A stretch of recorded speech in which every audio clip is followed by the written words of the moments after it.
আসসালামু আলাইকুম বন্ধুরা, আশা করি আপনারা সকলে ভালো আছেন। আপনারা দেখছেন ভয়েস অফ আবির। ভাবুন তো, এমন এক মানুষ যিনি কখনো মিথ্যা বলেননি, যিনি এতিমের মাথায় হাত রাখেন, দাসকে ভাই বানান, শত্রুকে ক্ষমা করেন।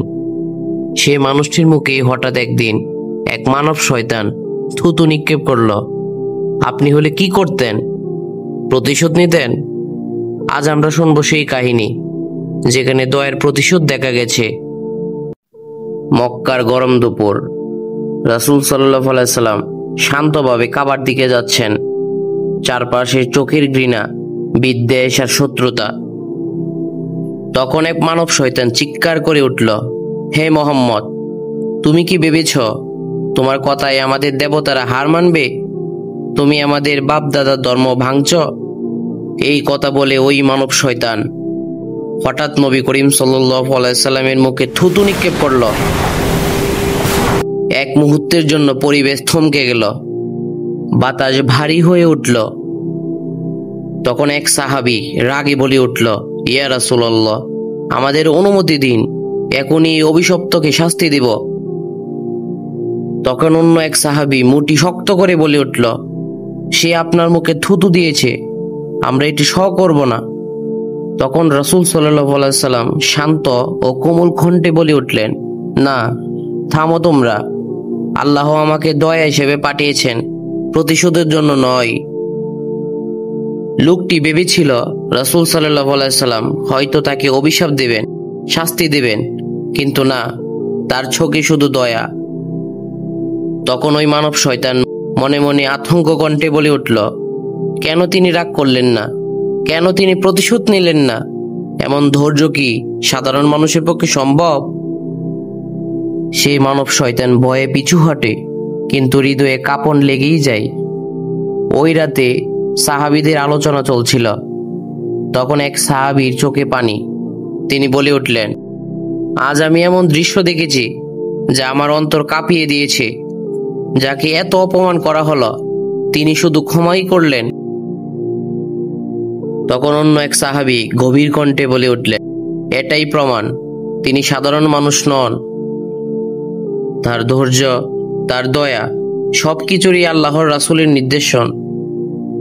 সাহাবীদের হৃদয়ে সেই দিনের স্মৃতি চিরকালের জন্য খোদাই হয়ে গেল। রাত নেমেছে, মক্কার সকলে ঘুমিয়ে পড়েছে, কিন্তু লোকটির অন্তর ঘুমাতে পারছে না। তখন ওই মানব শয়তান বলতে লাগলো, আমি কি করলাম? যিনি শুধু সত্য বলেন, যিনি দাসকে মুক্ত করেন, যিনি এতিমকে আঁকড়ে ধরেন, আমি তার মুখে থুতু দিলাম? আর তিনি আমাকে তার বদলে দোয়া করলেন। তিনি কি সত্যিই আল্লাহর প্রেরিত রাসূল? সেই মানব শয়তান কাঁদতে থাকে, বুক ধড়ফড় করতে থাকে। রাসূল সাল্লাল্লাহু আলাইহি সাল্লাম একবার আকাশের দিকে তাকিয়ে বলতে লাগলেন, হে আল্লাহ, এরা জানে না, এরা অন্ধকারে আছে, তুমি তাদের হেদায়েত দাও। যার মুখে থুতু নিক্ষেপ হলো, সেই মুখে এই উম্মতের জন্য দোয়া বের হলো। যে মানুষকে শত্রুরা ঘৃণা করল, তিনি তাদের জন্য আল্লাহর কাছে ক্ষমা চাইলেন।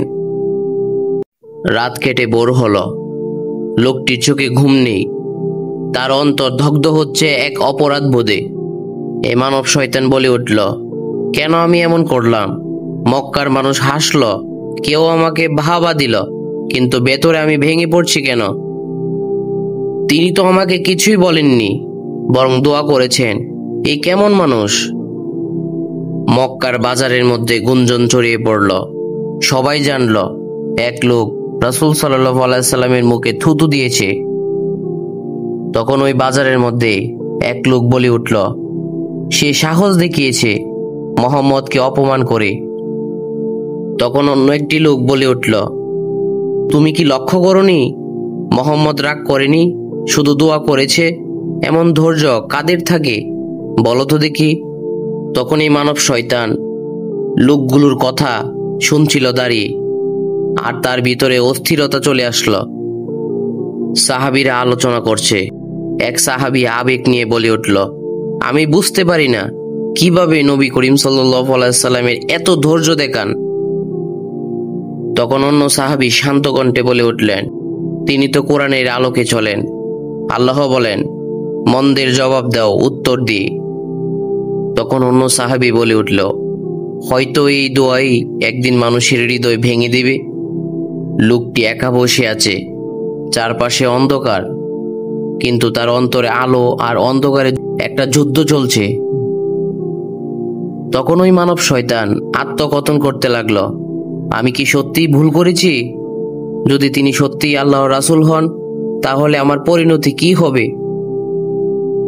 এই কথা সে নিজে নিজে বলে অজরে কাঁদতে লাগলো।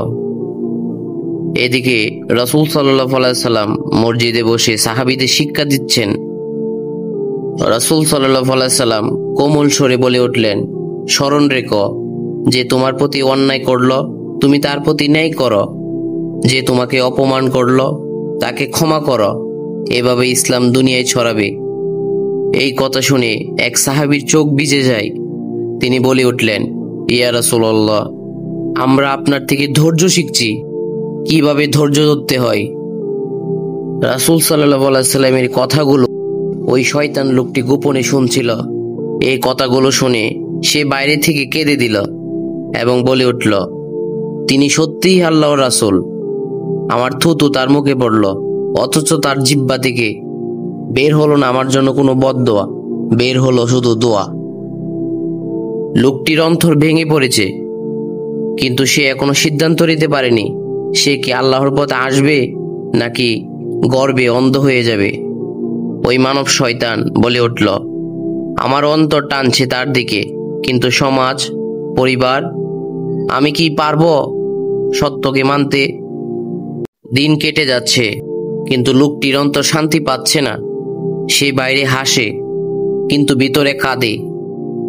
ওই মানব শয়তান আত্মকথন করে বলে উঠল, কেন আমি স্বপ্নে তার মুখ দেখি? কেন তার দোয়া আমার কানে বাজে? আমি কি এখনো ফিরে যেতে পারি? সাহাবীদের মধ্যে আলোচনা চলছে। তখন এক সাহাবী বলে উঠল, ওই লোকটিকে দেখলে আমার এমন রাগ হয়, মনে হয় ওকে আমি হত্যা করি। এই কথা শুনে অন্য সাহাবী মৃদু এসে বলে উঠল, কিন্তু নবীজি সাল্লাল্লাহু আলাইহি সাল্লাম আমাদের শিক্ষা দিয়েছেন, ঘৃণার জবাব ঘৃণা নয়, দয়ার মাধ্যমে দিতে হবে। সাহাবীদের অন্তরেও সে দয়ার ছাপ পড়েছিল। অবশেষে একদিন লোকটি সাহস সঞ্চয় করল। সে ভাবল, আজ আমি তার সামনে যাব।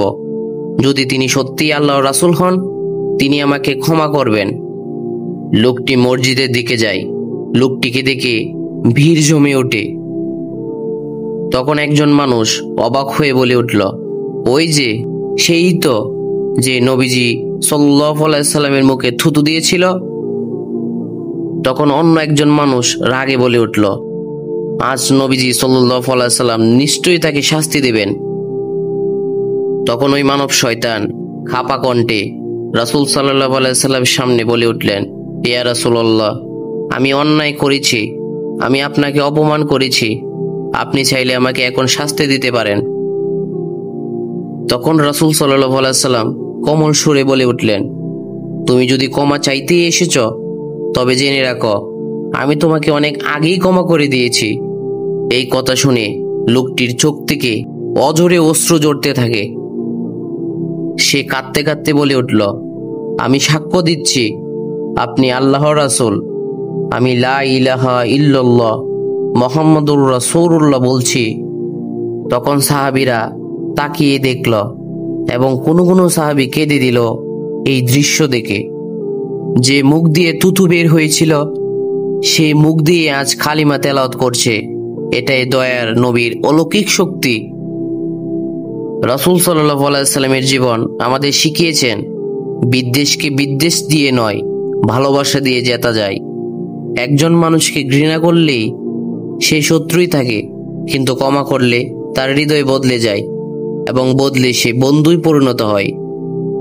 রাসূল সাল্লাল্লাহু আলাইহি সাল্লাম তখন সাহাবীদের উদ্দেশ্যে বলে উঠলেন, মানুষের অন্তর জয়ের চাবি হলো দয়া। যে দয়া করবে, আল্লাহ তার প্রতি দয়া করবেন। বন্ধুরা, এই কাহিনী শুধু ইতিহাস নয়, এ আমাদের জন্য এক শিক্ষা। আমাদের জীবনে কেউ অপমান করলে আমরা কি প্রতিশোধ নেই নাকি দয়া করি? যদি এই কাহিনী আপনাকে স্পর্শ করে থাকে তবে লাইক দিন, কমেন্ট করে আপনার অনুভূতি জানান আর শেয়ার করুন, যাতে আরো মানুষ নবীজি সাল্লাল্লাহু আলাইহি সাল্লামের দয়ার শিক্ষা জানতে পারে। আসুন আমরা সবাই তার পথ অনুসরণ করার চেষ্টা করি।